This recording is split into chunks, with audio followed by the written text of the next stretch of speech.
Oi, gente, a gente tá aqui num podcast que vai ser sensacional. A gente tá gravando o começo agora, que vocês estão assistindo isso no começo, mas a gente já falou aqui mais de uma hora. A gente tá gravando esse começo só pra desejar boas-vindas pra você. A gente vai falar muito aqui sobre a nossa saúde emocional, sobre a nossa forma de ver o mundo, de aceitar a nós mesmos. Enfim, Rebeca é uma psicóloga, vai contar a história dela. A gente tá passando uma manhã juntos aqui, passeando no nosso bairro. E eu espero que você goste do vídeo. E é isso aí, daqui a pouco você vai ver ela entrar no carro, a gente brincar aqui e se divertir. Espero que você se divirta daí também e sinta-se convidado para sentar aqui no banco de trás e participar dessa conversa com a gente, que foi muito bacana, beleza? Então é isso, fica aí com o papo, vou cortar agora e você vai ver como foi, tá bom? Deus abençoe, tamo junto. E aí, dona Rebeca? E aí, Joel? Vai pegar aqui. Acho que não. Tudo É uma bem? luta, tudo bem. E você? Tudo bem também. É uma luta, ó. Como que eu faço pra arrumar esse celular? Aí, ó, estamos no quadro. Eu tomei até banho, ó. Mas nós vamos pôr nossa imagem também? Vou pôr tudo. Aprendeu? Foi. Tá preocupada com a sua imagem? É lógico, não passei maquiagem. Quer passar maquiagem? Não precisa não. De boa. Você viu que é uma pessoa desprovida de... Como que é a palavra? Despreocupada, ó. Despreocupada, não tá nem aí se vai passar maquiagem ou não. Eu vou fazer o quê? Na verdade, eu não gosto de passar maquiagem. Por quê? Ah, porque eu tenho preguiça. Ah, só por preguiça? Então tá Só por bom. preguiça. A Simone não passa muito também, sabia? Ah, eu passo quando eu vou sair Casamento. sem máscara. Mas quando eu vou pra igreja de máscara, eu não passo nada, não. Não é ninguém. Ninguém vai ver nada, né? Pois é. Mas enfim, uma coisa que eu tava pensando assim é começar a falar de quem você é, né? Você é psicóloga, certo? Certo. E como você caiu nesse mundo? Por quê, na verdade, né? Como e por que você caiu? Eu já sei, mas quem tá vendo não sabe. Então, por que você caiu nesse mundo da psicologia? Por que ajudar pessoas através da psicologia? Olha, a psicologia, assim, eu acho que eu caí mais de... Acho que eu fiz até um post no Instagram, eu caí mais de gaiata do que com uma boa intenção, né? Mais de gaiata do que por vocação, vamos dizer assim? Então, mas quando eu caí, eu entendi que eu tinha vocação. Ah. Na verdade, assim, o começo de tudo foi numa oração, né? Porque aí você tem que escolher a sua profissão da sua vida quando você tem 17 anos. Sim. E aí a minha oração era que eu queria que a minha profissão andasse junto com o meu ministério. Sim. E eu não sabia o que fazer. Eu sempre gostei muito de administração, gostei muito de matemática, eu gosto um pouco de lógica, então eu falava, acho que eu vou fazer administração, porque aí, né? Tá. É uma profissão coringa. Sim, você pode trabalhar com muitas coisas, né? Exato. E aí depois que... Você começou a fazer administração? Não, eu não fiz, mas no meu colegial, no ensino médio, a gente tinha uma especialização pra escolher, pra fazer junto. E eu fiz administração. Entendi. Tipo técnico, assim? Mais ou menos, só que era... não era tão intenso quanto o técnico. Sim. Você fazia no horário de aula mesmo. Ah, entendi, tá. E aí eu fiz administração, mas como eu era muito faladeira, sempre fui muito faladeira, e eu sempre fui muito de aconselhar todo mundo, mas aí eu era intrometida no caso, né? Eu não era só de dar conselhos bons, assim, eu me intrometia mesmo. E aí teve uma amiga que falou, né? Ela falou, por que você não faz psicologia, né? Você gosta de aconselhar e tal. É verdade, né? Vou fazer. E aí, assim, quando eu fui escolher a faculdade que eu ia fazer, eu fui na Metodista. Tá. E aí Lá no ABC, né? Porque eu morava em São Caetano. Sim.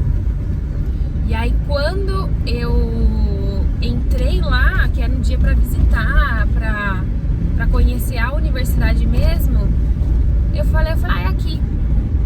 uma certeza assim. Eu falei, aqui eu vou fazer psicologia. Aí eu só prestei psicologia só naquela universidade, não prestei pra mais nenhum lugar, porque eu tinha certeza que ia ser lá.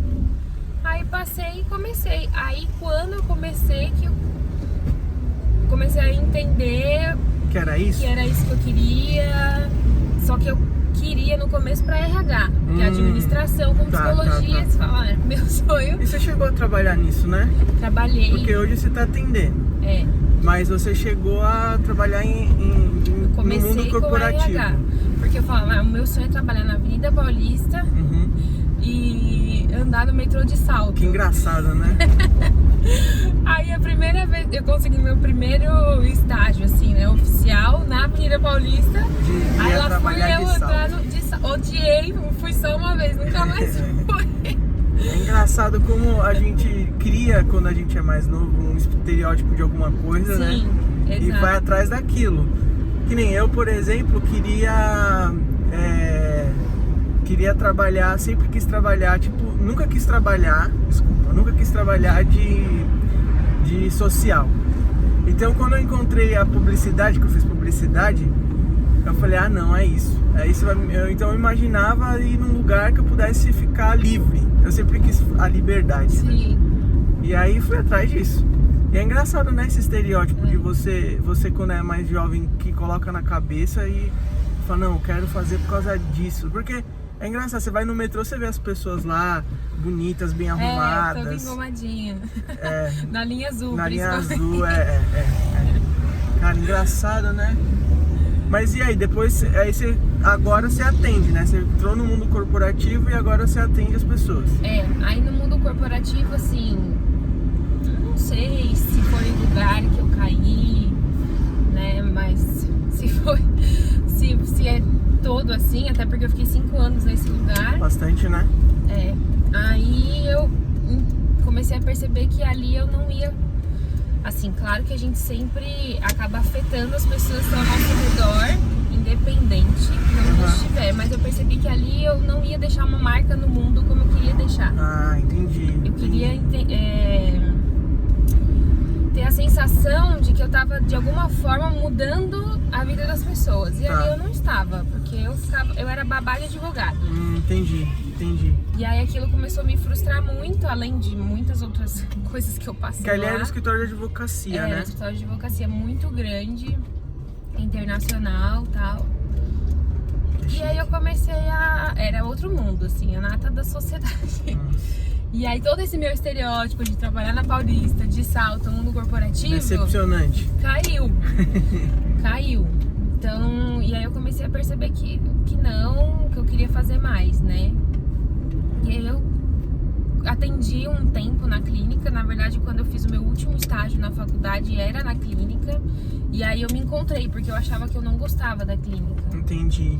E aí nesse estágio, eu tive uma paciente que eu fiquei com ela por 1 ano e ela foi transformada, assim, de não conseguir sair de casa pra terminar o tratamento namorando, assim. Caramba!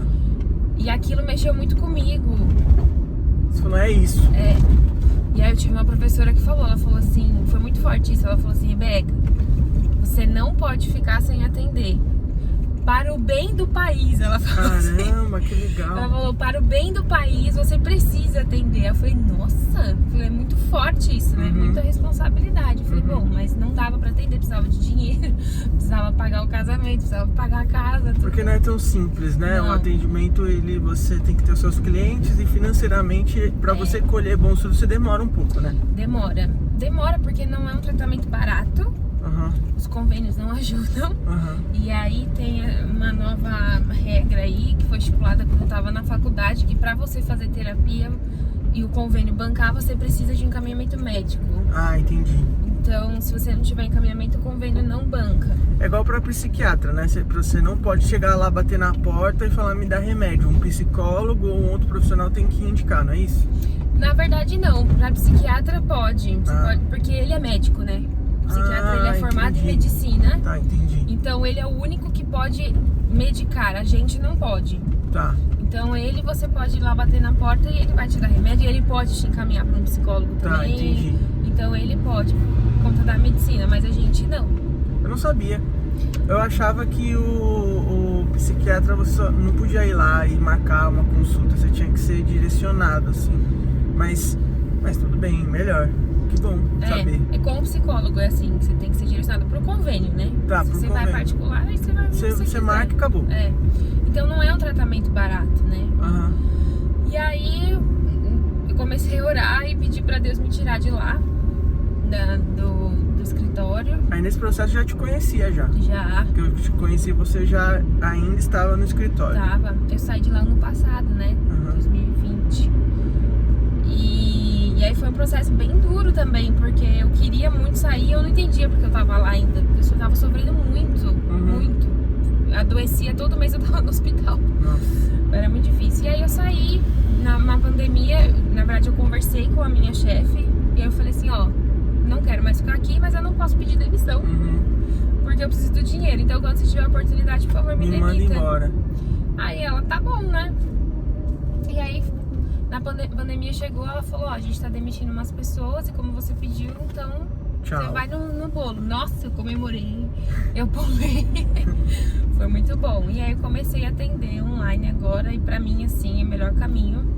É muito desafiador, porque a responsabilidade aumenta muito, né? Sim. Você pensar que, não só também de ser autônoma, né? Sim. Mas você pensar que tem pessoas ali que estão esperando algo de você. E é algo grande, né? Porque as pessoas vêm com grandes problemas. Então a responsabilidade aumenta muito. Mas pra mim tem sido, assim, transformador. Então, é isso que me deixa um pouco, assim, que é um mundo que eu não conheço, mas... E até a ideia de eu gravar com pessoas totalmente diferentes do meu mundo é compreender o mundo das pessoas, né? Eu gosto disso, assim, eu me inspiro muito, assim, num cara que faz um podcast que eu gosto bastante, que é o Maurício Meirelles lá. Ele faz... Você já viu? Ele é comediante?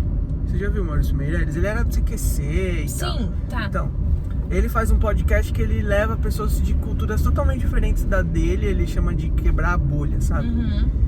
Que é uma ideia minha, assim, eu quero gravar com pessoas totalmente diferentes. E aí, falando sobre essa coisa da responsabilidade, que eu fico pensando, assim, muito, porque eu até uso na minha bio lá, né?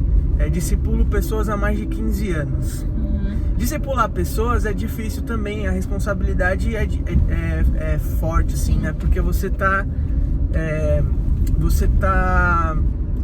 fazendo com que alguém cresça no caráter de Jesus na vida dessa pessoa. Ou seja, você vai aconselhar, inevitavelmente, mas tudo tem uma pauta, que é a Bíblia. Sim. Então eu me direciono para a Bíblia. Se a pessoa me pede um conselho X, eu vou para a palavra de Deus. Então é diferente de um psicólogo que você nem pode, né, falar da Bíblia, pode? Não. Então você nem pode falar da Bíblia, você tem que ser uma pessoa, vamos dizer assim, mais neutra. Eu não, então não tô nem aí, eu vou lá e eu falo, e não tem essa responsabilidade de psicólogo, na verdade. Inclusive a gente direciona se necessário. Agora, eu fico imaginando, e mesmo assim eu me sinto muito, às vezes, muito, como que é a palavra? Responsável mesmo, Sim, né? Um peso de responsabilidade, porque às vezes você pode proferir uma palavra que pode tanto trazer uma direção clara e a pessoa ser realmente transformada, quanto você simplesmente prejudicar muito, na verdade, né? A vida de alguém. Agora, e como que é isso pra você, assim? Porque eu fico imaginando que você já teve momentos que você, tipo, ouve e você fala, meu, não faço ideia do que eu vou falar. Tipo, socorre, alguém chama, tipo, um psicólogo pra me ajudar? Porque eu, às vezes, penso assim, e eu posso, eu chego lá e falo, ó, cara, desculpa, vamos chamar o pastor? Mas não, você tá sendo paga pra aconselhar alguém. Sim. E como que é isso, e assim? essa pessoa acha que você sabe tudo, né? Ou seja, cara, eu tô te pagando pra você resolver o meu problema. E você não tem o direito de dizer não sei. Porque eu posso falar não sei. Fala, cara, desculpa, eu não sei o que fazer. Vamos conversar com o pastor, ou vamos, sei lá. E como é isso pra você, assim? Porque eu fico imaginando que você é nova também, né? As experiências vão acontecendo com a maturidade, vai chegando, mas tem hora que, como que é? É difícil, é fácil? Você vê que como isso é uma vocação, é muito natural ou não? Então, esse foi um dos meus grandes dilemas quando eu comecei na clínica, né? Porque eu fui pra clínica com uma cabeça moldada por um mundo corporativo. Tá. Então, lá no mundo corporativo, você não pode não ter respostas. Você tem que ter, né? Independente de qual seja, se você não tem, você corre atrás. Tá. E na clínica chegava um determinado momento que eu falava, não sei, né? Eu falava, e agora? O que eu falo pra essa pessoa? Né? E aí eu comecei com uma supervisora, a gente sempre faz supervisão, Tá. né? E aí eu falei isso pra ela, falei assim, e agora? Eu não sei o que fazer, não tenho respostas. E ela falava pra mim, eu falava, então você fica na angústia junto com o paciente. Uau. Aí eu falava assim, meu Deus, eu não quero ficar na angústia. Tipo assim, é meio que você vive junto com a pessoa que ela adora, é tipo isso? É, porque o que ela me ensinava era assim, você não tem realmente todas as respostas, nem a ciência, ninguém tem todas as respostas, independente do quanto de experiência você tiver ou não. Tá.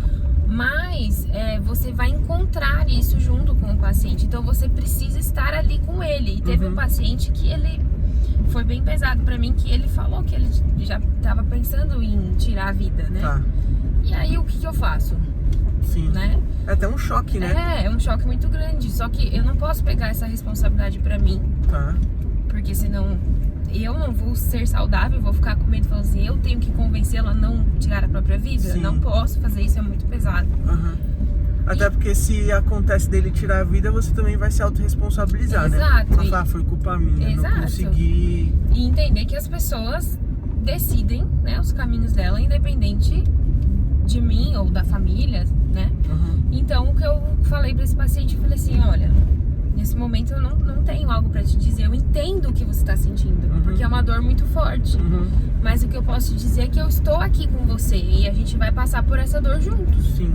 Então, eu não tenho um caminho, né, um conselho, alguma coisa assim pra te direcionar, mas a gente vai passar isso juntos. E você pode contar comigo, você não tá sozinho. Sim. E foi o suficiente pra ele voltar na próxima sessão. Que legal. Então, mudar isso pra mim foi muito difícil também. Porque ter essa necessidade de ter todas as respostas, de saber o que falar sempre pro paciente, era um peso pra mim. E aí eu comecei a perceber que isso não era necessário o tempo inteiro, né? Entendi. Lógico que eu não posso ficar o tempo todo Falando não aí. sei, né? Claro que eu estudo sempre pra ter alguma direção pra ele, né? Mas é muito legal a ideia de eu não ser também a dona do saber ali naquela relação. Sim. Eu sempre tento ressaltar isso, que a gente tá construindo algo juntos. Então a resposta pra um não é a mesma resposta pro outro, Sim. né? E às vezes eu falo uma coisa pro paciente e eu falo assim, faz sentido pra você? E ele fala, não. Eu falo, então tá bom, então vamos achar algo que faz sentido, velho. Então deve ser decepcionante, né? Faz sentido? Não. Aí você fala, meu, e agora? Mas psicólogo é o quê? Psicólogo é um conselheiro? Não é um conselheiro, porque eu não tô ali pra falar assim o que eu acho que ele tem que fazer. Tá. Né? Porque é o que eu falei, tipo, faz sentido? A pessoa vai falar não, né? Então eu não tô ali pra falar o que eu acho que ele tem que fazer. Eu sou uma pessoa que tá caminhando com ele, né? Então eu trago uma visão de fora. Tá. Eu vejo o psicólogo muito como alguém que parece que as pessoas estão numa névoa. Quando você tá com problemas, pelo menos eu sou assim, quando eu tô com problemas eu não enxergo nada. Eu só tô ali, aquela névoa. E o psicólogo é como se fosse uma voz que tá fora dessa névoa, entendeu? E aí ele fala assim, eu tô vendo que você tá assim, quase pisando num buraco. Então, vamos um pouquinho mais pra cá, tal, né? E aí a pessoa fica assim, não, mas eu não sei, eu tô com medo, não me sinto segura, tal. Então fala, eu tô aqui com você, a gente vai junto.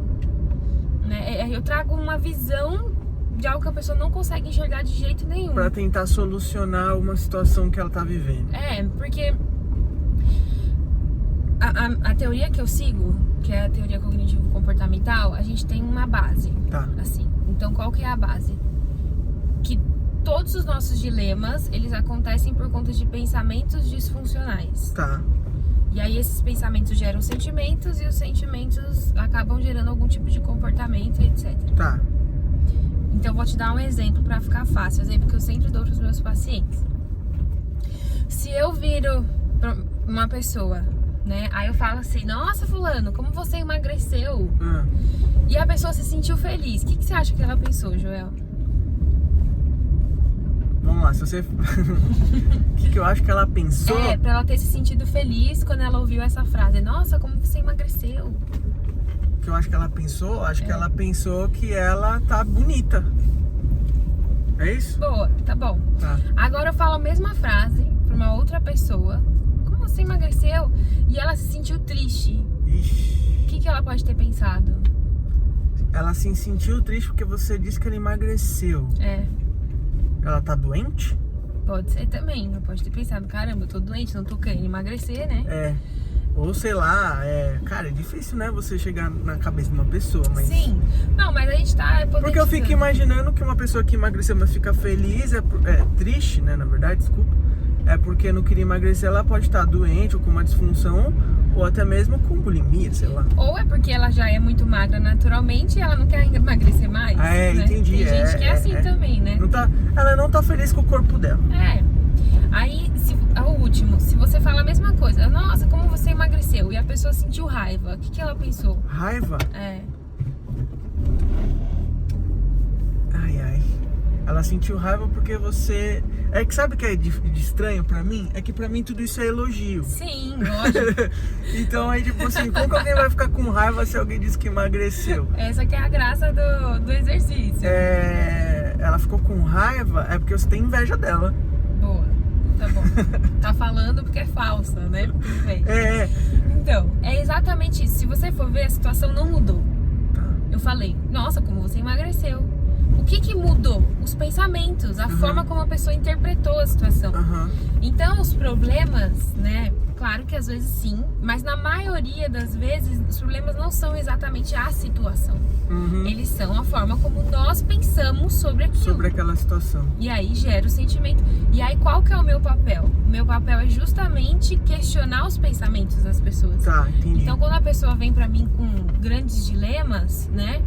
Eu vou começar a questionar e trazer a realidade. Então a pessoa que tem transtorno de ansiedade, a realidade dela é distorcida, porque ou ela aumenta muito, exagera tudo. Tudo é muito intensificado na vida dela. Sim. Então eu vou questionar aquilo e trazer pra realidade. Falar, será que é exatamente isso mesmo que você tá pensando?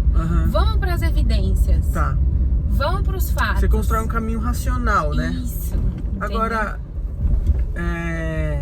caramba. Vou fazer uma pergunta difícil, hein?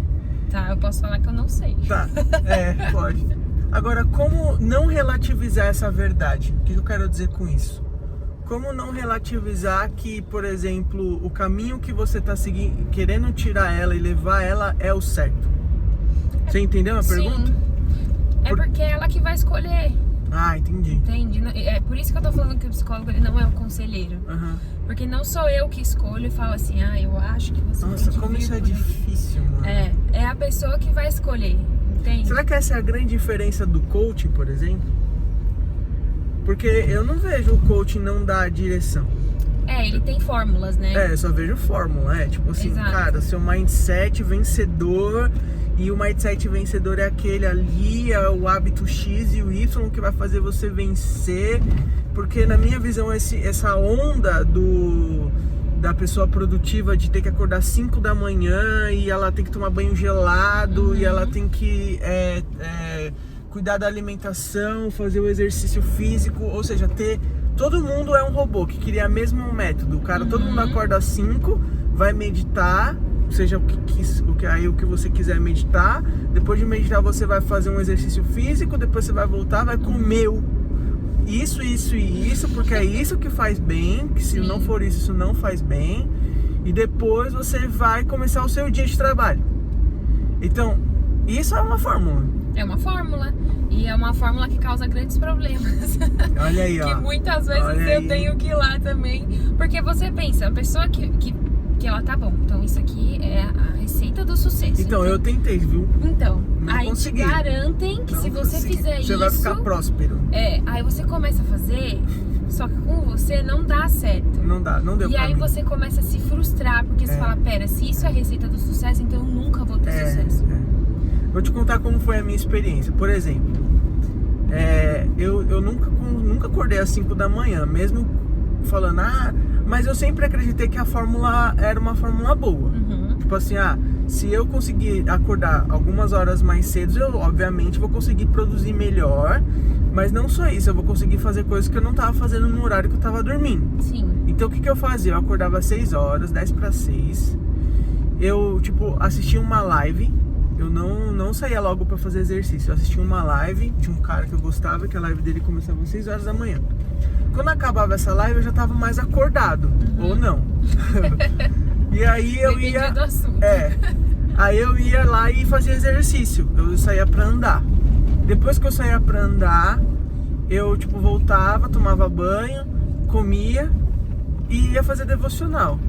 E aí depois do devocional, eu ficava lá no meu mesmo ambiente, trabalhando, né? Até, sei lá, meio-dia, 1h. E assim, depois de um tempo, eu falei, não vou mais assistir a live. Vou ganhar mais tempo. Não preciso assistir a live agora. Eu não aprendo mais nada com essa live. Aí eu ia correr.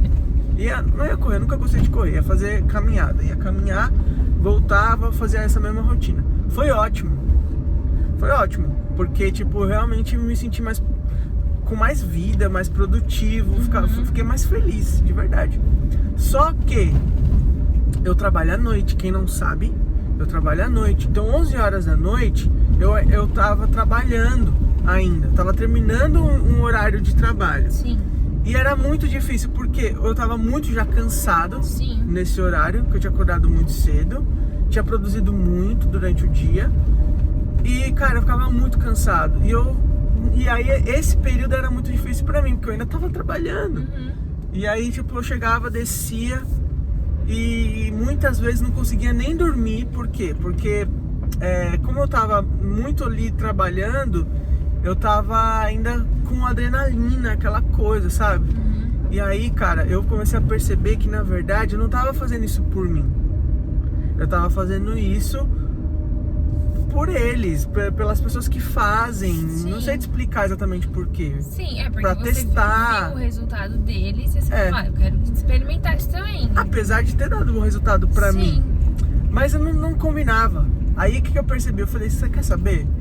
Isso não é pra mim, não. Pelo menos não agora. Se eu tiver uma noite livre, as minhas noites livres, que eu posso desacelerar, criar uma rotina, por exemplo, pra ir dormir. Você acordar às 5h30 da manhã não é fácil, né? Não. Aí eu falei, cara, quer saber? Não é pra mim. Aí eu desisti de fazer isso.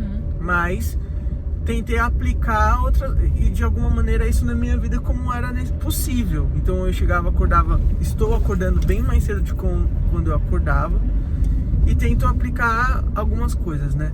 Então, algumas coisas eu não abri mão. Então eu faço devocional, eu tenho uma rotinazinha assim. Mas é engraçado porque a gente vê com o mundo da internet, né, tanta gente fazer tanta coisa, que aí, pelo menos eu já caí nessas coisas. Cara, acho que isso vai funcionar pra mim então, porque se deu certo pra ele, vai dar pra mim. Né? E aí a gente tenta aplicar. Todo mundo cai nisso o tempo todo, porque essa onda de influenciadores, a palavra influenciador, né, ela é muito forte. Porque você tá ali... não impondo, mas oferecendo coisas para as pessoas, e as pessoas estão acreditando e consumindo aquilo e colocando no dia a dia. Sim. Eu acho que nós nunca fomos tão influenciados como hoje, né? Eu acho que só piora agora, daqui em diante. Cada vez mais tem redes sociais e mecanismo para que pessoas tenham voz. Sim. Que é o que a gente tá fazendo agora. E chega a ser um pouco perigoso, porque você vai tirando a individualidade das pessoas, né? A gente acaba vivendo em massa igual. Quantas pessoas hoje não querem se tornar os influenciadores? Eu quero ser um youtuber. Eu quero... Aí você fica, por quê? Porque dá dinheiro. Essa é a resposta, né? E aí você perde a individualidade das pessoas. Uma das coisas que eu mais trabalho com os meus pacientes é isso. Eles chegam falando pra mim, falando, não sei quem eu sou, não sei o que eu gosto, eu não sei o que eu quero fazer, porque eu sinto que eu tô fazendo as coisas que as pessoas querem que eu faça. Né? Eu tenho um menino que ele chegou pra mim esses dias, ele é um paciente novo, e ele tava muito ansioso, ele não tava conseguindo dormir, ele não tava conseguindo comer. Porque ele teve um problema de relacionamento, a menina terminou com ele e ele tava se aconselhando com uma psicóloga Tá. que disse pra ele o seguinte: ele é muito carinhoso e ele gosta de atenção e de estar sempre junto e tal. E a psicóloga disse pra ele o seguinte: não, mulher não gosta disso. Oxi. Então você tem que dar gelo, você tem que postar que você tá saindo com seus amigos e ignorar a menina. E aí ela vendeu como a fórmula do sucesso. E quando ele fez isso, piorou a situação. E ele tava desesperado, porque todo mundo tava falando pra ele que ele estava errado no jeito dele. O melhor amigo falando: não, você tá errado, você é 100% culpado pelo término. A psicóloga chegou e falou assim: não, você tem que ser homem. E aí ele virava pra mim e falava assim: o meu jeito tá errado, e o jeito que eles falam que é certo eu não consigo fazer. Qual que é o jeito, né? Ele falou: nunca vou conseguir reconquistar. Ele ficava: eu sou o problema, eu nunca vou conseguir namorar alguém. Olha o que aconteceu, o que foi construído na mente dele, porque foi vendida uma fórmula que pra ele não se aplicava. Sim. Então a primeira coisa que eu falei pra ele, eu falei assim: vamos tirar essa culpa. Porque ninguém se relaciona sozinho, né? Existe um ideal de pessoa saudável? Emocionalmente? Assim? Mas o ideal... Tipo assim, o que é uma pessoa... um ideal é um modelo. Existe um modelo de uma pessoa saudável?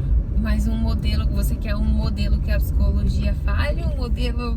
Quem dá esse modelo? O modelo que eu falo assim: não, pessoa saudável é assim, assim, assado? Tipo assim... Pela ciência, você tá pela falando? ciência, Que é uma pessoa saudável, uma pessoa que... Por exemplo, um homem.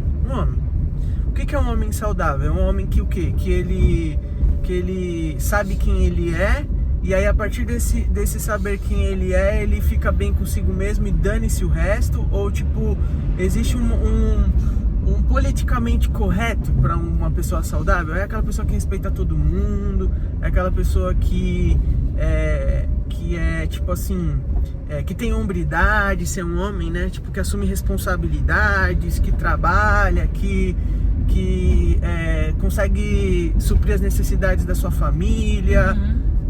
Enfim, existe isso ou cada um é um cada um? Você entende? Tipo assim, por exemplo, o que é... eu vou tentar conseguir palpar bem a minha pergunta, né? Então, o que é, por exemplo, se a gente for pensar numa profissão, um jogador de futebol, um piloto, seja o que for, o cara tem uma forma, uma técnica daquela profissão ali que faz ele ser muito bom naquilo, que é um modelo ideal. Então, tipo, um cara que advoga, um cara que é piloto e tal, ele tem um modelo da profissão dele que faz ele ser muito bom naquilo. Mas ampliando isso para a saúde humana, do seu comportamento, da sua mente mesmo, as pessoas conseguem modelar alguém que é perfeito para falar: meu, esse é um ser humano, esse é o modelo ideal para alguém conseguir chegar, sabe? Tá. Tipo, porque se você for olhar hoje, na atualidade, que é o meu mundo, né? Que eu gosto muito, que é um piloto de corrida, é o Lewis Hamilton. Se as pessoas aplicarem o método que ele tem, eles vão ser bons quanto ele é, um exemplo. Alguém treinável, alguém com um olhar sobre o ambiente de corrida e tal, que ele é um modelo ideal. Existe um modelo ideal no mundo da saúde emocional? Tipo, quem é essa forma? Entendeu a minha pergunta? Entendi, Não? eu entendi. Mas eu vou... Foi meio difícil de formular ela. Mas eu vou voltar ela pra você. Você vai entender, acho que é onde eu quero chegar. Se eu te perguntar: Joel, você se considera saudável? O que você responde? Sim ou não? Eu vou dizer que sim. Tá. Aí eu vou te perguntar também: tá bom, você se considera saudável, mas de vez em quando, assim, você se sente um pouco deprimido? Sim, assim? sou imperfeito. Mas assim, você se sente triste? Sim. Né? E aí Inseguro. às vezes vem uma ansiedade e tal. Sim. Mas você se considera saudável? É. Né? Então, eu acho que é muito pelo padrão das pessoas.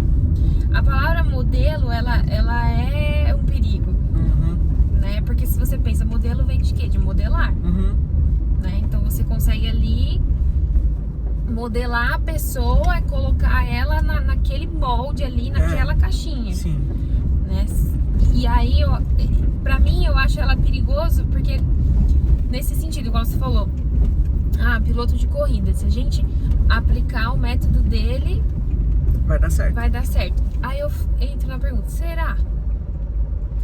Porque, vamos lá, eu não conheço muito desse mundo, mas eu sei que pra você conseguir, né, pilotar ali o carro, você tem que ter um determinado peso. Você tem que ter um determinado peso, até tem que ter uma altura, um biotipo. Então, se eu não tenho, né, essa altura, por exemplo... Não se encaixaria na e teoria. aí eu posso aplicar o mesmo método dele, eu posso ser ensinável, né, ser dedicada, tentar muito, não vai dar. Então quer dizer que dentro da minha, vamos dizer assim, particularidade, eu nunca vou conseguir encaixar dentro de um modelo. Eu acho que os modelos, eles têm que sim ser individuais.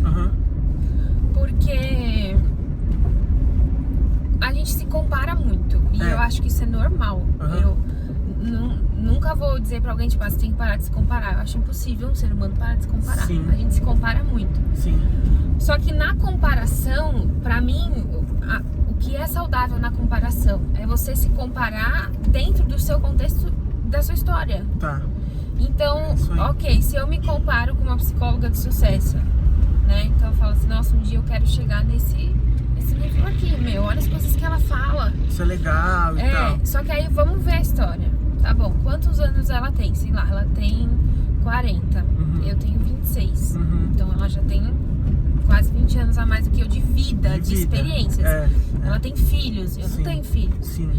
Ela já tem, sei lá, 20 anos de carreira. Sim. Eu não tenho 20 anos de carreira.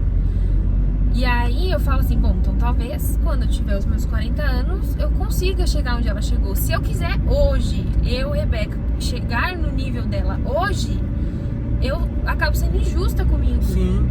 Sim. Né? Porque a minha história é completamente diferente da dela. Mas o que eu posso fazer? Eu posso falar, bom, o que ela faz que eu consigo aplicar? É uma pessoa que estuda muito, ela tem especialização, ela caminha com outros psicólogos, né? A abordagem que ela escolheu é legal, eu me identifico. Eu posso pegar coisas dela que eu admiro e tentar aplicar na minha história. Sim. Aí eu acho que funciona muito bem. Sim.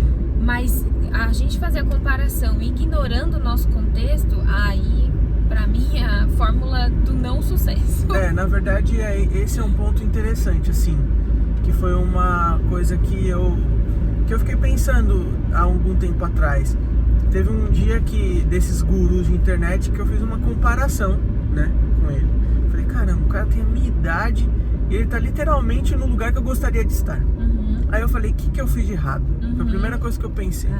Falei, o que eu fiz de errado? Porque se ele conseguiu, o cara é cristão e tal. Aí eu falei, eu tinha que dar certo também. Se ele deu certo, né, eu tinha que estar nesse lugar. E aí eu me senti culpado. Eu falei, cara, tá errado, minha vida tá toda errada. E aí foi quando me deu um estalo, assim. Porque, inclusive, esse cara fala muito de modelagem, né? Você tem que modelar, sei lá, um fulano, eu modelei o ciclano. E aí você fica pensando, modelar não é você... modelar é você comparar, obviamente, né? Porque você vai acabar fazendo isso. Mas eu falei, cara, eu acho que tem uma maneira de você fazer isso de forma saudável. Você vai olhar aquilo que funcionou e funciona pro outro que você admira, porque se você... porque em muitos casos você compara porque você admira, né? Se não, porque você tem inveja, sei lá. Mas no meu caso é porque eu admiro. Eu olho pra quem tá um nível acima e eu admiro e eu me comparo. E aí eu falo, caramba, o que eu tenho que fazer pra conseguir chegar aonde eu acho que é o ideal pra mim, né? Onde eu quero chegar. Aí eu olho e eu faço uma comparação positiva. Sim. Falo, bom, isso aqui é bom, isso aqui eu tenho que fazer. Olha, a pessoa tá fazendo isso, tá fazendo aquilo, eu faço essa comparação. Mas eu percebo que muitas vezes a comparação, ela na verdade é mais um veneno do que um antídoto, né? Sim. Eu acho que a comparação a gente vem muito nesse sentido de eu quero ser igual, né? Ou eu quero ser melhor. E aí que é um veneno, né? Quando ela vem no sentido de onde eu posso melhorar, né? E não no que eu quero vestir a roupa daquela pessoa. Eu quero entrar no sapato dela, eu quero ter a vida dela. Aí eu quero não é legal. Não, fala assim, ok, eu realmente não... Pô, onde ela chegou, Sim. o que ela fez? Não, tem umas coisas que eu realmente preciso melhorar aqui, eu acho, né? Sim. Mas não desejar ser a pessoa, ter o que a pessoa tem, né? Aí, por exemplo, vamos levar pra Bíblia. Vamos pensar Moisés, né? Moisés abriu o Mar Vermelho, certo? Ok. Então a Bíblia fala que as águas se separaram, né? Sim. Tá. E aí o povo passou, ok. Quem que foi o discípulo lá de Moisés? Josué. É. Quando chegou a vez de Josué, ele tinha que atravessar um rio, É. certo? E aí, se ele tivesse pensado, bom, Moisés teve sucesso, e aí ele foi, colocou o cajado lá e o mar abriu. Sim. Não foi o que Deus fez com ele. Com ele, o que Deus falou assim? Vai à arca primeiro. Aham. Sim, o caminho foi diferente. Aí ele fala, não, mas Moisés pôs no cajado. Aí ele falou assim, mas não tinha a arca naquela época, ele só tinha o cajado. Ele falou, não, mas pera, deixa eu procurar uma vara aqui. Eu vou pôr um cajado. E aí Deus falou assim, vai à arca. E quando a arca foi, não foi que o rio se separou. As águas pararam, o fluxo. Sim. Então, o que passou foi embora e o outro ficou parado. Sim. Aí, imagina Josué falando, o povo passou, tal, Josué falando, mas não foi diferente, eu queria que tivesse sido como Moisés. É. Porque ele ficou mal famoso, que ele abriu o mar e não sei o que, como é que foi. Entende? O objetivo de fazer o povo atravessar da terra prometida ser conquistada era o mesmo. Deus usou do mesmo jeito, mas com as particularidades de Josué. Naquele momento ele tinha a arca. Era uma outra fase da história. Exato. E aí se ele ficasse se remoendo porque ele não fez igual Moisés, pronto, ia estragar o objetivo. Sim, sim. Aí ele ia falar assim, bom, agora eu tenho que fazer tudo. Sim. Ah, numa guerra que teve, Moisés ficou com os braços levantados pro povo ganhar. Sim. Se Josué, toda a guerra que tivesse, ele fosse lá e ficasse com os braços levantados, ele não ia ter sucesso, porque não foi ordem de Deus. Sim. Aí ele ia ficar frustrado, porque ele falou, fiz igual, não tive sucesso. A história do outro é diferente da nossa, né? Não vamos seguir o mesmo caminho, né? Não, mas aí o que Moisés fazia? Ele tinha intimidade com Deus. O que Josué aprendeu com Moisés? Ele aprendeu a se separar do povo para orar. Ele aprendeu a se santificar. Sim. Ele aprendeu que quando Deus falava, ele tinha que obedecer. E isso ele carregou com ele e foi o que Deus usou. Que aí é a mesma característica do anterior, né? Isso. Que foi com quem ele se comparou, por exemplo. Sim. Mas se ele quisesse fazer exatamente igual, ele ia ficar frustrado. E quando a gente quer fazer exatamente igual, eu acho que a gente bloqueia uma das maiores belezas que Deus fez na igreja e no ser humano, que é essa diversidade. Eu acho lindo isso quando a gente se une e tem pessoas muito diferentes da gente. É difícil de lidar. Mas é uma coisa que Deus fez, né? Você olha que engraçado. Normalmente quando nasce um filho homem, ele se parece com a mãe, certo? Se ele se parecesse com o pai, iam ter cópias e cópias e cópias da mesma pessoa. E ao contrário, uma filha menina se parece mais com o pai. Na grande maioria é verdade. Na grande maioria, né? Porque a gente não nasceu pra ser cópia. A gente nasceu pra ser diferente. Sim. E essa busca pela cópia, ela nos faz mal, assim. Eu vejo muita gente muito frustrada porque fala, eu não dei certo. Não é assim, né? E é que são até esses com os padrões nossos pais, né? Também. Que a pessoa às vezes tem um pai que tem uma figura muito forte, um cara muito bem sucedido e tudo, e aí o cara não consegue atingir o padrão do pai e se decepciona. Até você vê aí grandes herdeiros perdem tudo que os pais construíram depois de que os pais, né, saem ou morrem, enfim. Porque não é a mesma pessoa, né? Não consegue seguir o mesmo caminho, assim, né? É impressionante isso. Sim. E como funciona essa questão, já que você falou da Bíblia, a psicologia e a Bíblia? Como que você, por exemplo, eu acabo tendo uma expectativa maior de se eu for ser aconselhado por alguém que tem habilidade nessa parte, né? De que essa pessoa vai ser melhor do que uma outra. Porque ela, teoricamente, conseguiria juntar o melhor dos dois mundos. Isso funciona mesmo ou também é uma coisa errada? É um pensamento ruim? É um pensamento que está equivocado, vamos dizer assim?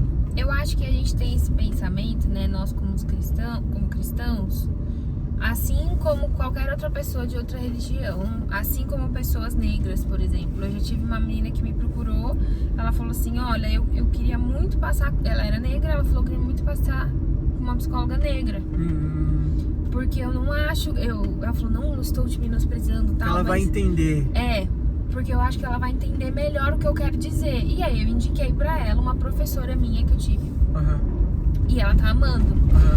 Então, eu acho, nesse sentido, eu vejo que é assim, quando você, cristão, procura uma psicóloga cristã, é porque ele tem a expectativa de que quando ele falar, por exemplo, de que ele se guarda pro casamento, quando ele falar que ele ficou muito chateado porque, não sei, ele mentiu, ou qualquer outra coisa assim. Uma decepção com a igreja.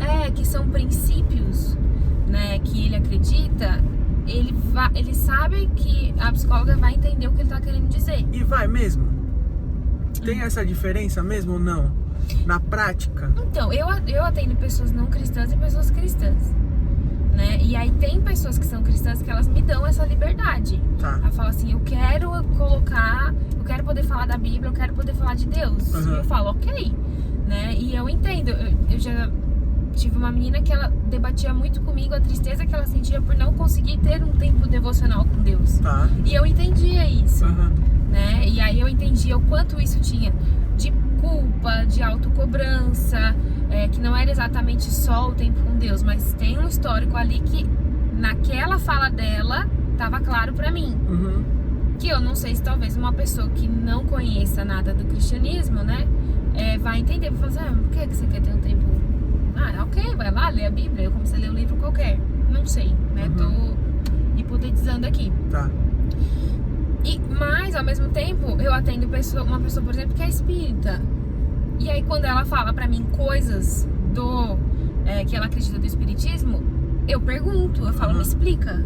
O que você quer dizer com isso? O que você quer dizer com aquilo? Porque pra ela tem muito valor. Sim. Né? Então, eu não entendo, mas eu peço pra ela me explicar. Porque se ela tá trazendo pra mim, alguma coisa tem, alguma coisa de importância tem. Então acho que é essa sensação de que a gente fica mais confortável de procurar uma psicóloga cristã, sabe? Mas não dá pra garantir que vai ser o melhor dos mundos, igual você falou. Porque cada profissional é um profissional, né? Então, ao mesmo tempo que eu tenho psicólogas que não são cristãs, por exemplo, e que são excelentes profissionais, atendendo cristãos, eu tenho outras que falam assim, não, se guardar pro casamento, tipo, seja livre, sabe? Sim. Né? Seja livre, você não precisa disso não, olha a culpa que essa religião coloca sobre você. A gente tem tudo. Tem de tudo, né? Tem psicóloga cristã que quer evangelizar a pessoa na hora e fala assim, nossa, só vai se curar se você, por exemplo, fizer a libertação. E você ir pra igreja. Aí a pessoa te fica, como assim? Eu tô endemoniada? Já fica preocupada, né? Então tem de tudo, né? Mas eu entendo esse nosso desejo, assim, de passar por cristãs por conta disso, assim, que eu acho que é o desejo que toda pessoa que tem uma grande ideologia, assim, né? Acaba querendo fazer. Que é o caso da pessoa negra, né? Quer passar por um negro. As feministas, por exemplo, às vezes não querem passar por homem. Porque falam, não vai entender o que eu sinto como mulher. Homens, às vezes também só querem passar com homens. Homens que... Vou falar aqui o assunto, tá? Homens que têm disfunção erétil, por exemplo. Como que ele vai se sentir confortável de passar com uma mulher? Não vai, né? Alguns sim, mas a maioria não. A maioria não, E aí eles vão procurar um homem, entende? É mais ou menos a mesma coisa. Pela identificação, né? Isso. Que você fala assim, essa pessoa sabe a dor que eu tô sentindo. Ela vai saber me orientar um pouquinho melhor. Isso mostra muito da busca do ser humano por encontrar os semelhantes, né? Sim. Você vai encontrar um grupo, uma pessoa que de fato vai conseguir entender o que você tá sentindo. A gente parece que tem essa sede de andar com gente que compreende a gente, né? Que faz parte do nosso... Fala a mesma língua, né? E no dia a dia, como funciona esse negócio da análise, assim? Por exemplo, se você vai... Até nossos amigos, assim, se a gente vai conversar com alguém... o cara fala, você tá me analisando o tempo todo e tal. Você consegue desligar? Sim, porque... Tipo, você tá na sua célula lá. Você consegue olhar pras pessoas sem estar com com essa questão do olhar do profissional ou não? Ou é impossível você desligar uma coisa da outra? Eu, Rebeca, consigo. Porque a minha cabeça pega tanto fogo quando eu tô no atendimento, eu não paro de pensar, minha cabeça vai. E é uma energia muito grande, né? E quando eu tô com as pessoas da minha família, os meus amigos, eu sou eu.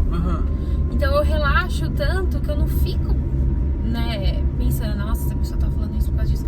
É lógico que às vezes eu pego.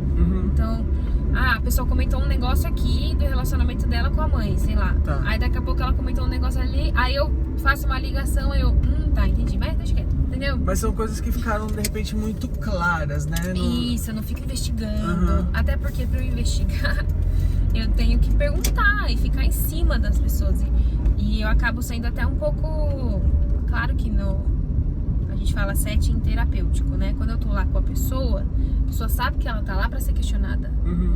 Então eu não sou inconveniente, né? Porque eu falo assim, vou te perguntar, vou te questionar. Se fosse fora desse setting terapêutico, a pessoa interpretaria como, nossa, que pessoa chata. Ela tá... Você quer saber da minha vida, né? Entendeu? A não ser que ela te dê essa liberdade, né? Sim, Fala, que acontece muitas vezes. É uma coisa que pra conversar. toda hora você fala assim, não, porque você como psicóloga, o que você acha disso? Aí eu falo, ai, que preguiça, eu penso assim, sabe? Que preguiça, eu já trabalhei tanto hoje. É possível usar isso como um aliado na questão da liderança? Tipo, você lidera pessoas, né? Então você consegue usar isso como um aliado pra ajudar mais a pessoa? Sim. Tanto que quando a gente volta pro começo da nossa conversa, né? Que eu pedi pra Deus que eu queria uma profissão que andasse junto com o meu ministério. Nessa época, com os meus 17 anos, que eu entrei na faculdade com 17, eu queria ser pastora. Nessa época, hoje não mais. Então, hoje não mais. Mas eu vejo muito, assim, porque a primeira coisa que eu aprendi, assim, tô falando eu, né? Como psicóloga, é você viver a empatia e minimizar o tempo inteiro o julgamento. É muito difícil como ser humano não julgar. Mas a gente tá sempre nesse exercício de ir jogando o julgamento mais pra baixo, sabe? Mais pra baixo. Então a gente acostuma a fazer isso. Quando você aconselha uma pessoa, normalmente você quer passar pra ela coisas que você acredita, né? Que deram certo, porque você quer o bem dela. E às vezes você acaba julgando, né? Então vou te dar um exemplo bem forte, assim, né? Tô fazendo parte do projeto da igreja que é Aprendendo a Dizer Não, que é pra gente, né, ensinar crianças a dizer não pro abuso sexual. E aí eles me contam uma história assim, não, porque tinha um casal na igreja que a gente sabia que a filha era abusada sexualmente pelo pai. E era da igreja. Aí você já ficou, nossa, você era da igreja, fazia isso? Ok. Você já julgou aí? Começou aí? E aí a gente chamou o conselho tutelar e a gente denunciou e tal. E a mãe sempre dizia que não. A mãe sempre negou tudo. Tava tudo muito claro, todo mundo tinha certeza, mas a mãe nunca assumiu. E aí começa, mas olha essa mãe. Já julga a mãe. Olha porque que não tem amor pela filha e deixa a filha passar por isso. E começa a bombardear a pessoa, né? Quando me contaram essa história, a primeira coisa que me veio na mente foi o seguinte: talvez, não posso afirmar isso, eu falei assim, mas talvez essa mãe, essa filha dependem 100% do sustento do pai. Então, pra ela vai ser muito mais difícil cuidar da filha, dar alimento, dar uma escola, dar uma casa, dar um teto, suprir as necessidades essenciais da filha com esse pai preso, porque vai que ela não tem família aqui na cidade, vai que ela não tem ninguém com quem ela possa contar, ela não consegue emprego e tal. Então ela vai sofrer muito mais com esse pai preso do que tendo o pai ali abusando da filha, mas suprindo as necessidades, entende? Pra nós isso é incabível, mas pra realidade dela não. E eu não sei dizer, eu não sei entender essa mãe, entender o pensamento dela, mas... E é difícil julgar ela. Mas eu sei que isso pode estar acontecendo. Sim. Então eu tenho que ter uma certa compaixão por ela. Uau. E pensar, tá bom, então qual é a estratégia que eu vou usar?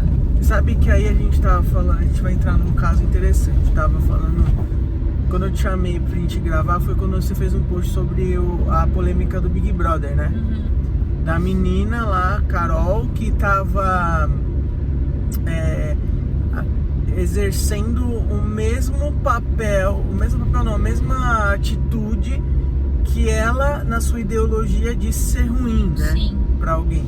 E aí você tava falando, não, mas ela tava só oferecendo aquilo que ela sempre recebeu, na verdade. E por isso que ela luta tanto contra aquilo e tal. E aí uma coisa que eu tava pensando pra ligar os pontos assim, né? É que muitas vezes a gente acaba vivendo uma situação de julgar mesmo, assim, de não conseguir ter um olhar, vamos dizer assim, neutro, não só neutro, mas um olhar de amor, vai. Sim. Pelas pessoas, porque elas às vezes são incoerentes, ou porque a gente quer ver. Eu vou te falar exatamente o porquê. Porque aí um amigo meu, que ele também é da mesma ideologia da Carol e tal, alguém colocou numa caixinha de pergunta pra mim assim, mas é tão ruim você ver a esquerda, né, do jeito que ela é e tal.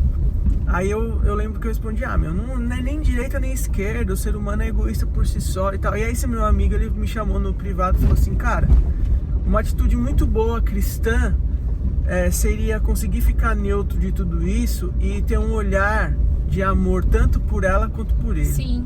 Aí eu falei, caramba, meu, é verdade. Eu perdi a oportunidade de falar para as pessoas de que ela tá errada, mas ela merece amor assim como a vítima.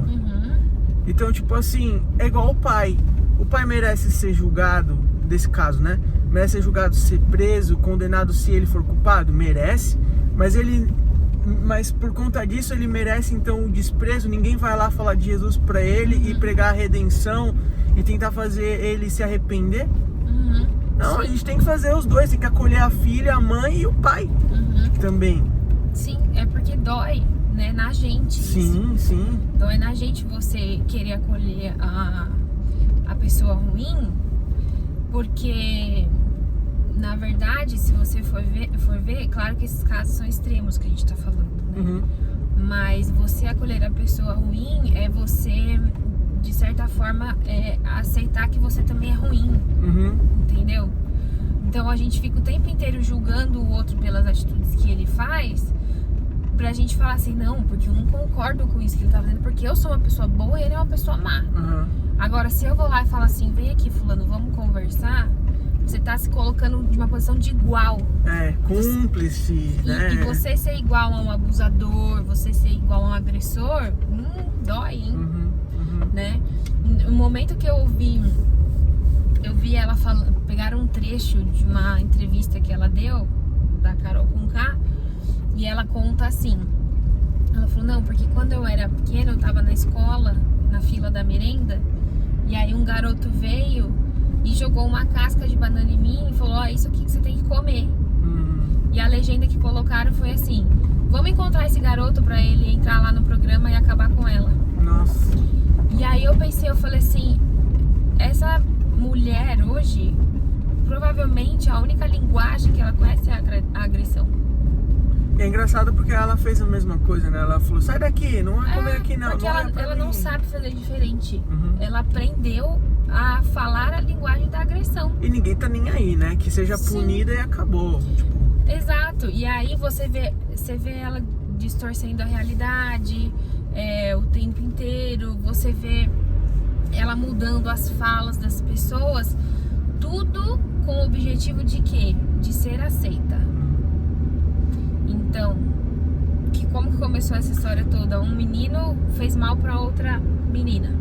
E aí ela foi lá e acabou com ele, porque ela quer que as pessoas vejam que ela é justiceira, que ela é boa de alguma forma.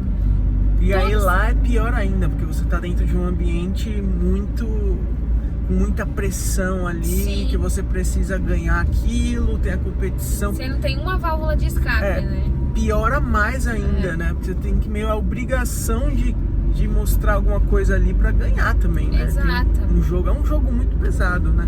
Que espelha muito o jogo da vida também. Eu acho que ele tá pesado, mas tá todo mundo assistindo tanto, porque é o espelho da nossa sociedade isso. As pessoas gritam por igualdade, elas gritam por direitos, mas elas gritam isso tirando o direito do outro. Né? Então, eu sempre falo assim, eu entendo a dor de todos, mas eu nunca vou colocar uma dor de qualquer ideologia que seja acima do ser humano. E é engraçado porque a gente tá falando sobre isso, eu fiquei pensando um tempo, às vezes eu acho que até posso estar, que é um pouco do que a gente tá falando, posso até estar errado, não sei. Às vezes a gente tem uma sensação de que a justiça por si só basta, sabe? Num caso, que a justiça por si só basta. Por exemplo, vamos supor que ela saia dali, né? Aí a justiça das pessoas vai ser o quê? Meu, você é louco, vamos tirar ela daí, ela sai e que perca os patrocinadores e seja punida. Acabou a carreira dela. Acabou, é isso que ela merece, sabe? Sim. Meio que isso assim. E aí, ninguém não, né?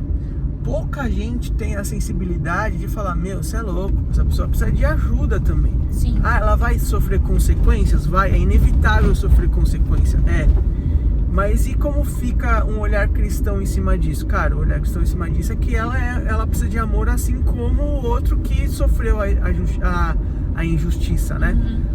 E a gente falha nisso às vezes, eu acho. Porque que nem o caso do caso do abuso, que a gente tá falando do pai, né? O pai precisa de amor de Jesus, assim como a filha precisa do amor de Jesus. Sim. Um não tá, por conta da consequência, a gente não pode deixar a consequência como o fim em si mesmo, como o fim do caso, de tudo. Na verdade, o amor é o fim. Porque se a filha precisa depois de sustento das pessoas, de ajuda no sustento, também vai precisar de ajuda do amor, o pai também. Ele não pode ser... E aí sai dali e vai abusar outra pessoa? Sim. Então, na verdade, a redenção é dos dois. Sim, os dois precisam ser curados. E é o caso da Carol, ela precisa de ajuda, o tal do menino precisa de ajuda, na verdade, todo mundo precisa de ajuda, né?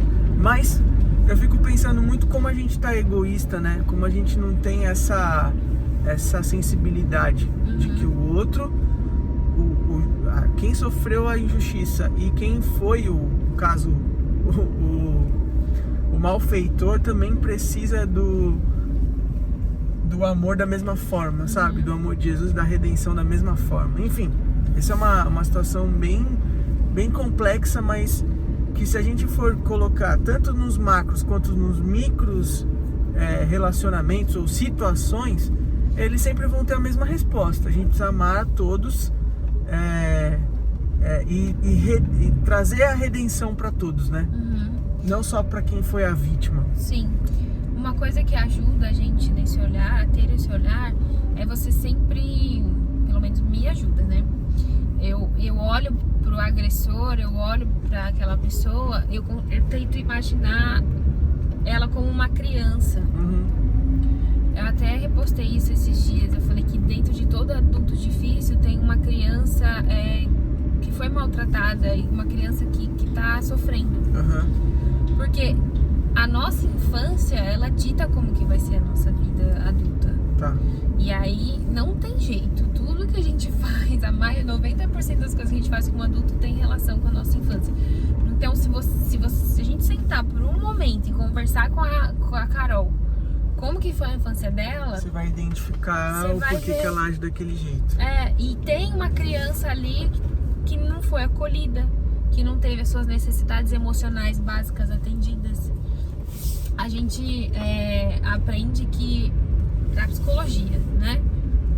Todos nós temos necessidades emocionais básicas, todos.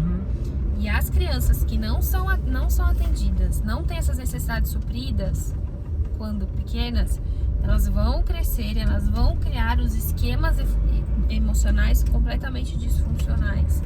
E isso, de alguma forma, vai refletir negativamente na vida delas. Isso você consegue resolver ou só minimizar? Eu acredito que a gente consegue resolver. Até porque eu acho que se eu não acreditasse nisso, eu não tava nessa profissão. Uhum. Mas eu acredito que depende da pessoa, né? Porque tem pessoas que resolvem muito rápido e conseguem liberar perdão muito rápido. Tem pessoas que demoram anos. Tem pessoas que não querem. Uhum. Tem gente que não quer.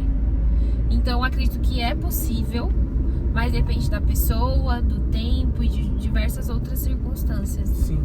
Até porque se uma pessoa, por exemplo, tem problema com um pai e o pai já morreu, Uhum. Não tem como ir lá restaurar. não tem. Ela vai ter que se contentar com ela, resolver com ela mesma. Com ela mesma. Né? Isso é difícil. É um grande desafio. Você estava falando de justiça. Se eu fui injustiçada, a nossa ideia é sempre assim: eu só vou ficar feliz quando eu ver a outra pessoa pagar. Uhum. Né? O que a gente tá falando, a gente só vai ficar feliz com a Carol Conká quando ela for processada e destruída. Uhum. E aí, se você não consegue fazer isso, se você não consegue fazer a justiça que você achou na sua cabeça que é justiça, que na maioria das vezes é vingança, se a gente falar a verdade aqui e ser sincero, você não vai resolver, então? Sim.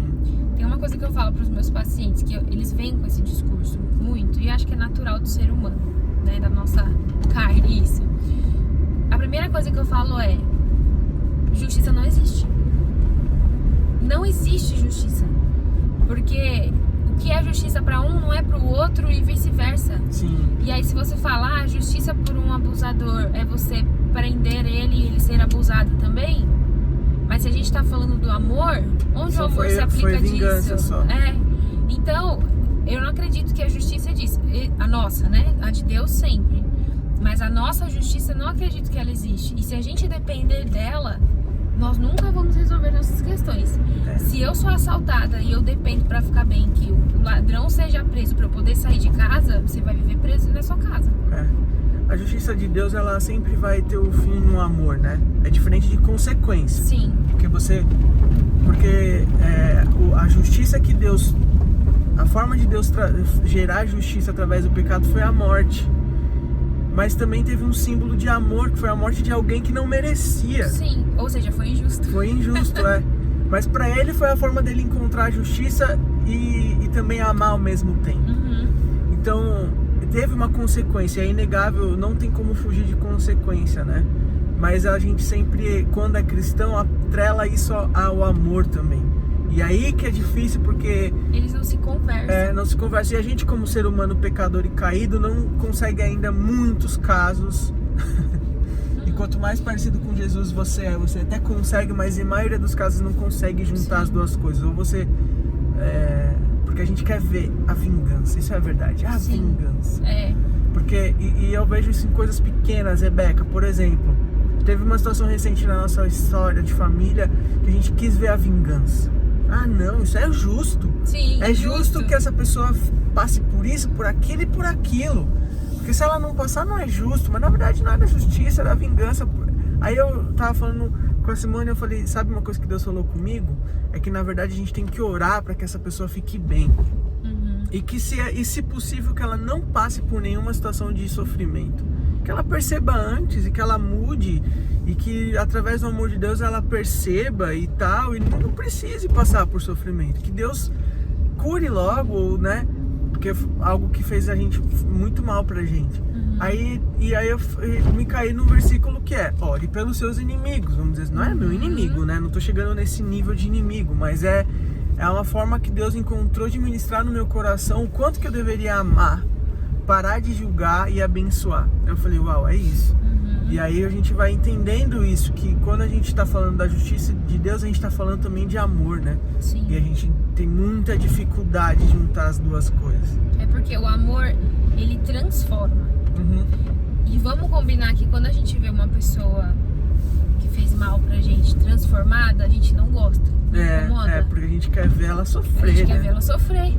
Incomoda muito. Olha Paulo, né? Paulo massacrava os judeus.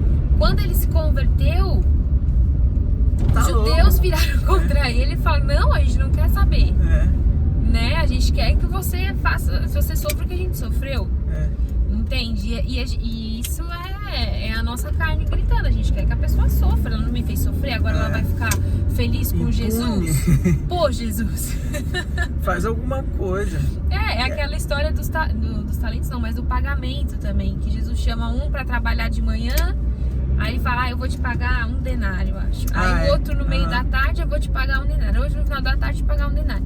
Aí quando vai pagar pra todo mundo, pô, mas eu trabalhei o dia inteiro. Ele trabalhou 1 hora e vai receber a mesma coisa que ele. Ele falou assim, o que eu prometi pra você? Eu prometi que eu ia te pagar 1. E quem dá o pagamento sou eu, não é você que tem que determinar. A justiça de Deus é diferente da nossa, né? E a gente não consegue entender. E aí uma coisa que eu vi você postar outro dia, que é sobre autorresponsabilidade, né? Como que as pessoas, elas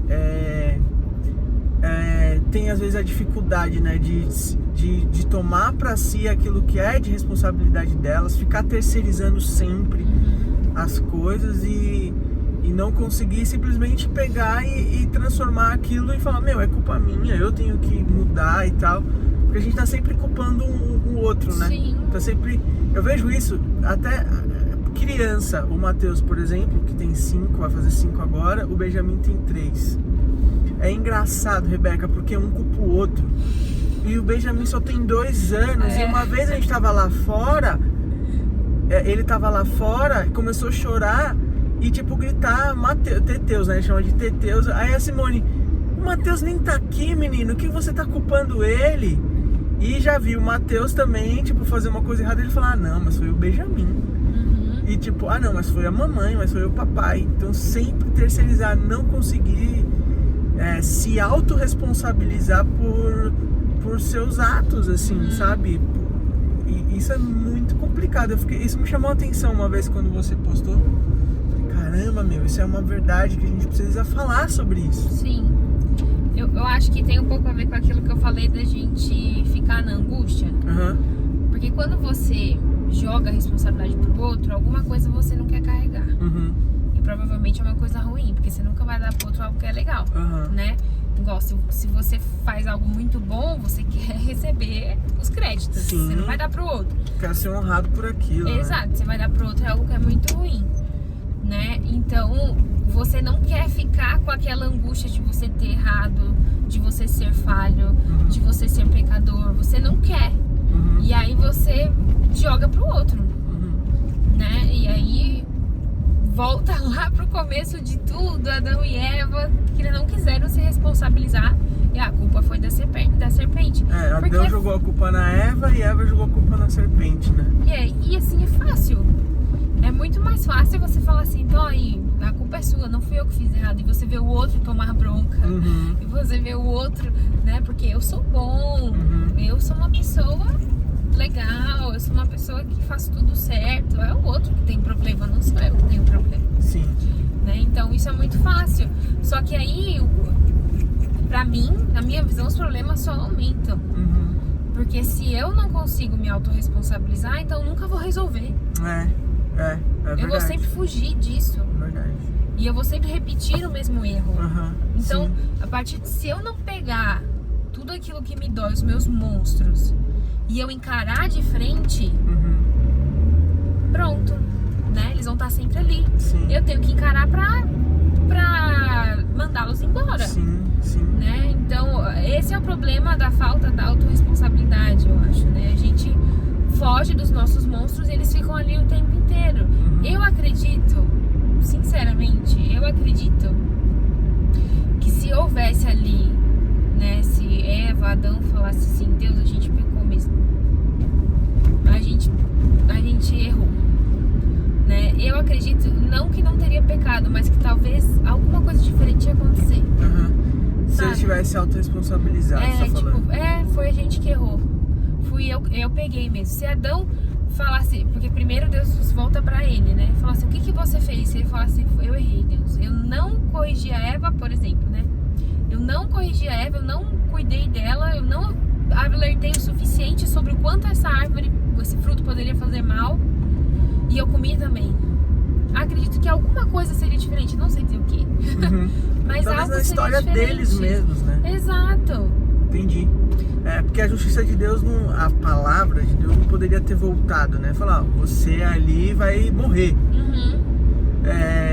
Então é o que você falou, o pecado realmente não teria como não ter entrado, mas algo poderia ter sido diferente. Sim. Na história até de Adão e Eva e consequentemente na nossa. Até o relacionamento deles com Deus, talvez ele não teria sido tão Deus poderia ter exercido assim. Misericórdia mais rápido, assim, né?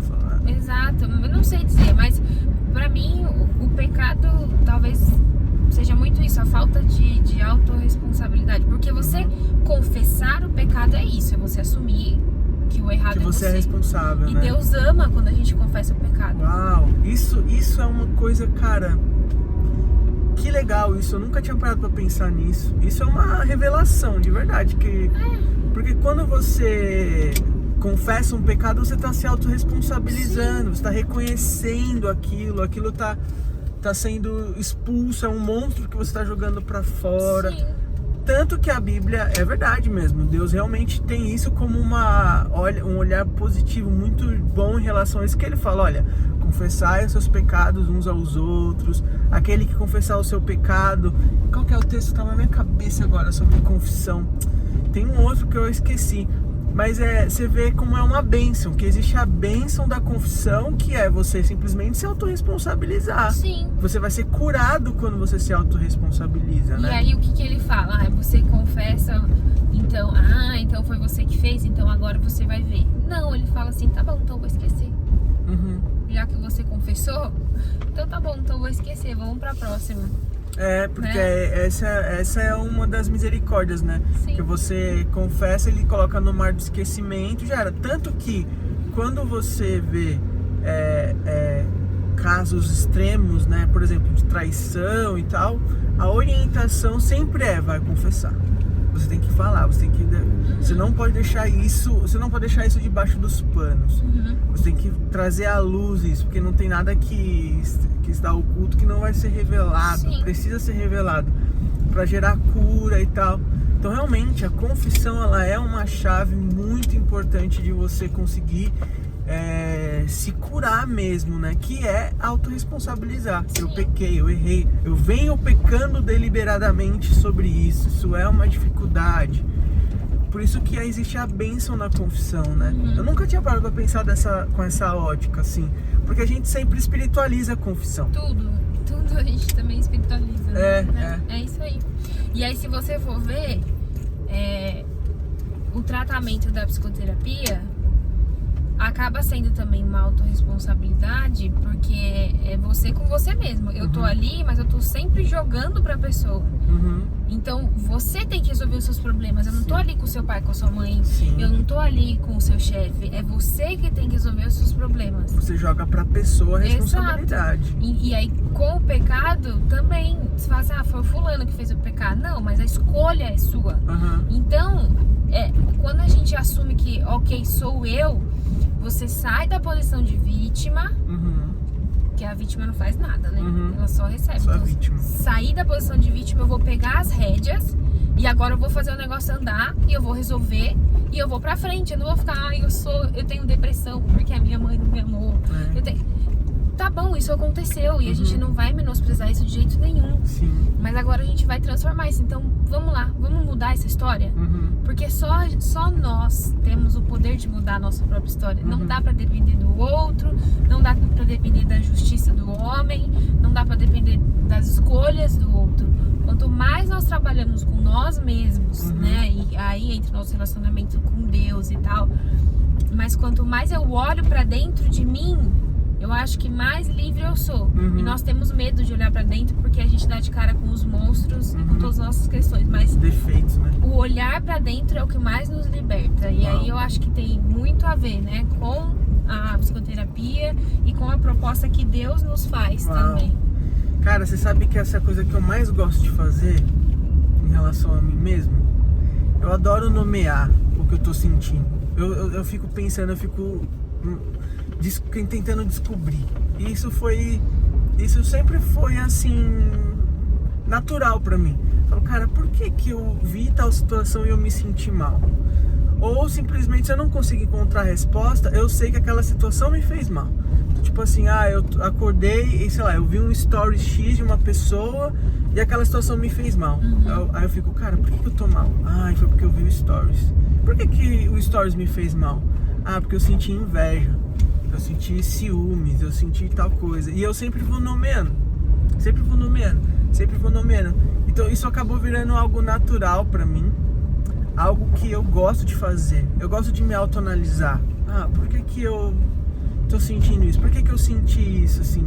E eu vejo que isso muitas vezes é cura pra mim mesmo. Sim.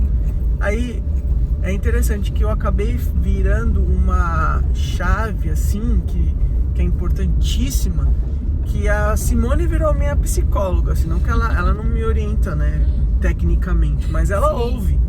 Eu falo, teve um dia desses que a gente tava conversando à noite, assim, ela, caramba, realmente à noite você fica, né, pilhado, e eu já quero dormir, você tá aí falando, e eu lá falando as minhas coisas, falando, não, eu identifiquei isso, identifiquei aquilo e tal, porque eu quero encarar aquilo, eu quero ser alguém melhor, eu quero ser alguém que é cada vez mais parecido com Jesus, sabe? Sim.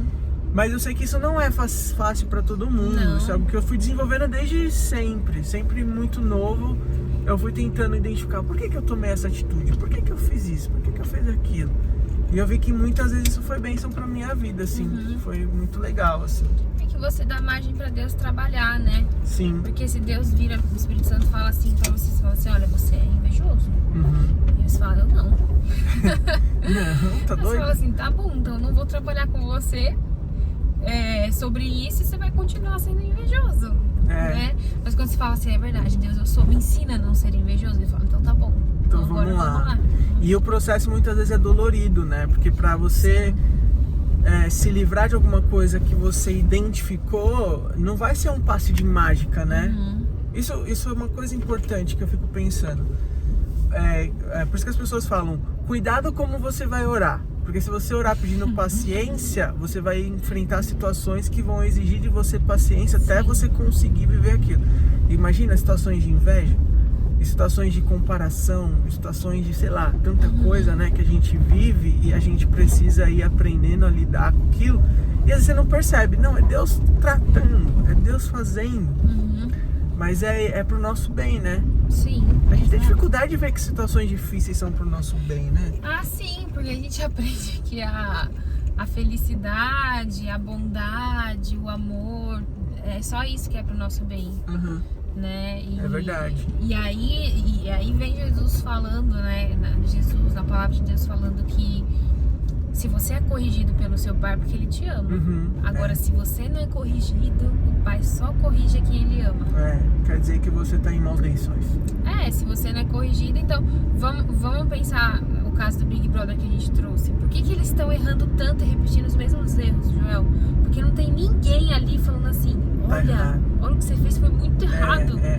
Ali eles não têm a voz alheia, eles têm só a voz deles. Então, não tem ninguém, então eles continuam no erro. A partir do momento que um se ligar, vai mudar tudo. E aí, a hora que eles saírem de lá, aí a galera vai mostrar, olha tudo isso que vocês fizeram. Pronto. Aí o mundo cai. O mundo cai. Então, o quanto é importante a correção, né? E a gente ter essas vozes que nos aconselham, porque ser corrigido dói, mas nos transforma mesmo e dá a possibilidade de a gente mudar. É isso aí. É isso aí. Rendeu o bloco. Gente, é isso. Se a gente, enfim, achar que a gente consegue ter mais assunto, a gente grava de novo. Aí vocês digitem aqui embaixo se vocês gostaram. E, enfim, é uma conversa aí que a gente espera que abençoe sua vida, que te traga luz e revelação e transformação, né? Sim. Agradeço a Rebeca, o Deco, que me cedeu a sua esposa por algumas horas em plena sexta-feira. E eu que agradeço o convite. E assim, a gente, assim como ela vê que ela quer ajudar pessoas, espero que essa conversa ajude você também, tá bom? Sim. Então, obrigado por você estar assistindo aí, espero que você goste. Se você gostou, não esquece de compartilhar com alguém que você ama, porque isso é importante. E a gente tá junto, galera. Até o próximo vídeo. Valeu. Um beijo, gente.